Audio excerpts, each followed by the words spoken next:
So, you've never been to Fraser Island before, but you think it looks like a place that you want to go. You've seen heavily sponsored YouTube videos, and it's made you want to go even more. Well, buckle up, buckaroos. Let's take it to the streets.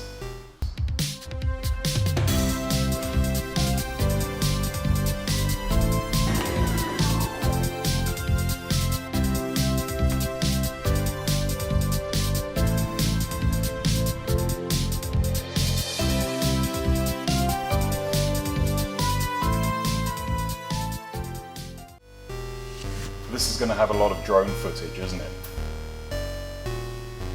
Do you crash it this time?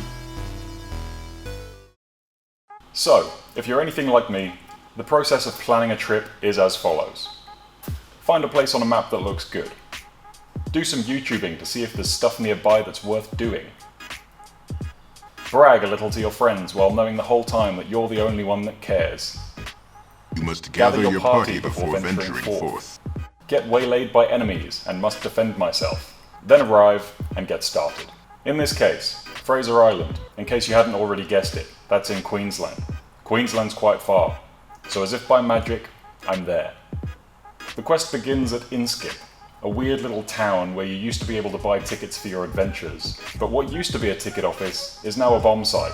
If you actually read their website, like I didn't, you'll find you can do cash stuff, so 14 hours of driving isn't wasted and you can make your way to Inskip Point.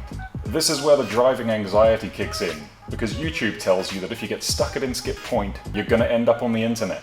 So with tyre pressures low, you fly around the corner, ready to fight the challenge, only to find that half of it's missing and there's no challenge whatsoever. You're able to glide up to the pickup point, a little bit disappointed. Then you start sizing yourself up on the ferry to the cars around you. If they can make it, anyone can. Nobody can challenge the 76 of Dreams. It's got 8 cylinders worth of super duper black soot making ridiculousness to make your mother cry and the polar bears disintegrate in 14 seconds. And you're surrounded by trader utes, P-platers, and every stereotype 150 kilo Land Cruiser owner who gets a free table if he can get to double figures. Yes, I meant it. Now as soon as you're off the dollar per meter ferry, you may as well test out your new and soon to be crashed new toy. This one has fancy sensors that supposedly make it avoid obstacles and not die so easily. It can also follow you, so you don't have to drive along looking like Forrest Whitaker like in all my other videos. You can step foot on the sand knowing you're not going to sink to your diffs and become a submarine.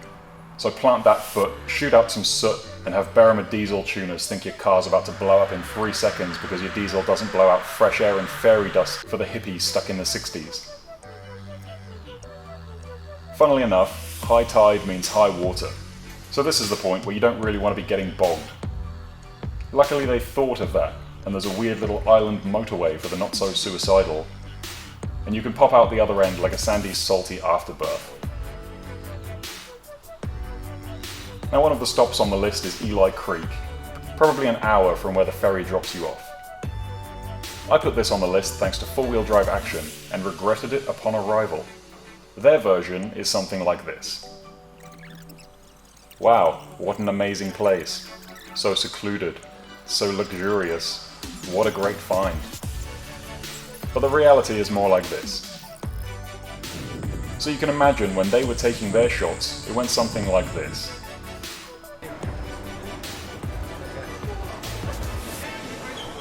Next up was the Maheno wreck. You like rules and regulations? Good, then you'll love this. Giant signposts telling you what to do and what not to do. Don't drink paint, don't stab yourself with rusty steel. I'm glad that sign was there, or I might not have lived long enough to get this quite good drone shot. And after this, seeing as the first campsite is on the west coast, it's probably a good idea to start cutting across the island. It's wider than you think, just like Nick Frost since his Instagram became a cooking show. And while you're driving, weirdly, every 15 minutes or so it's like the environment changes. Just like you can see in these shots. It's customary to stop in the middle and get a drone shot, because why not?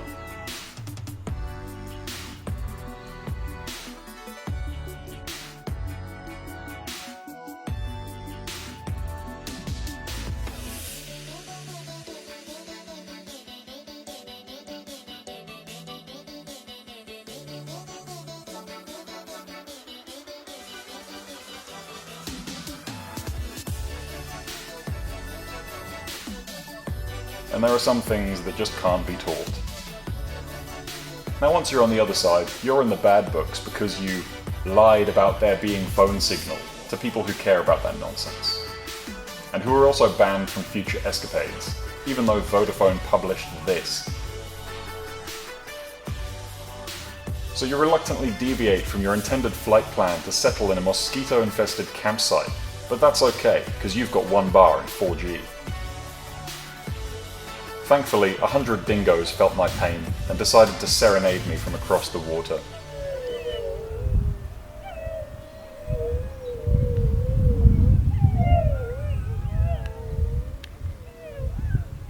And that ends the first night. The next morning, you're cutting back across the belly of the island and heading north again, this time through Indian Head and all those other soft sand places. Everything goes amazingly until you find your first victim, and you already know the sort. Blocks the track, a Triton with a non-removable rusted-in tow ball, 29-inch slicks, no front or rear recovery points, and no useful recovery gear. So all you can do is pull them out. Yes, I recovered off a tow ball. Send me to the naughty corner.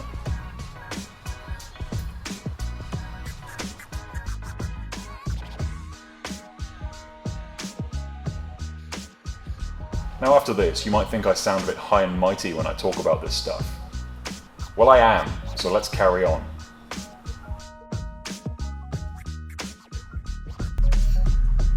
What is this? Now I thought this encounter was a bit weird.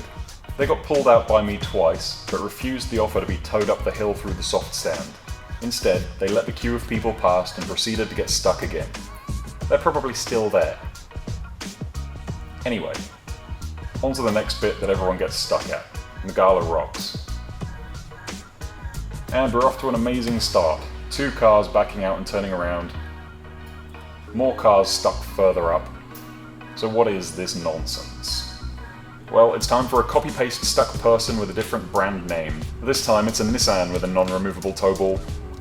Only this time, the victim has straps and can actually get around something that won't risk a lobotomy if it snaps.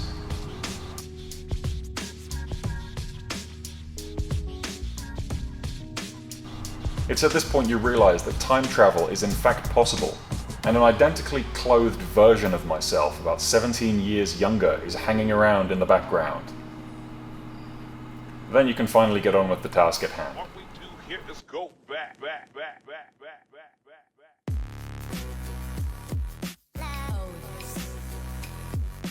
So finally, after all this ridiculousness, it's time to see if the 76 of Dreams will make it through where all these cars are getting bogged up to the sills, and oh wait, there's a load more traffic up ahead and I have to wait for ages for them.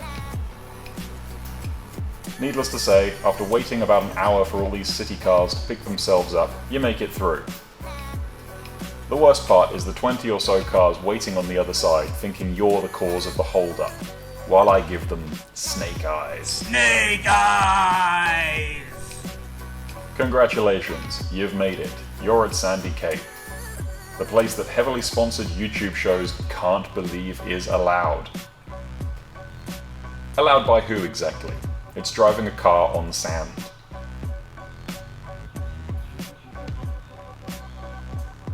Take your fancy drone shot, distract the tag along with some birds, and begin the trek back to Zone 1 where there's phone signal.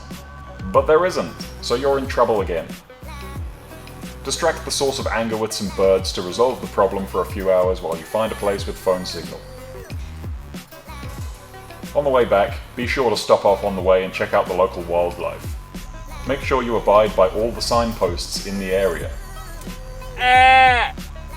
Be too scared to get close enough to big orb spiders, so zoom in so you appear a bit more brave than you really are. Check out dingoes like everyone else does. Take paparazzi shots to make them feel like uncomfortable, underfed, lazy celebrities. Now luckily, if you're naughty and can make it around the low tide beach thing all the way around to the boat ramp at low tide, you can sneak your way into what's arguably the best campsite on the island. Apart from the bugs. So why is it the best? 3 bars of signal, 4G, and no fucking whining.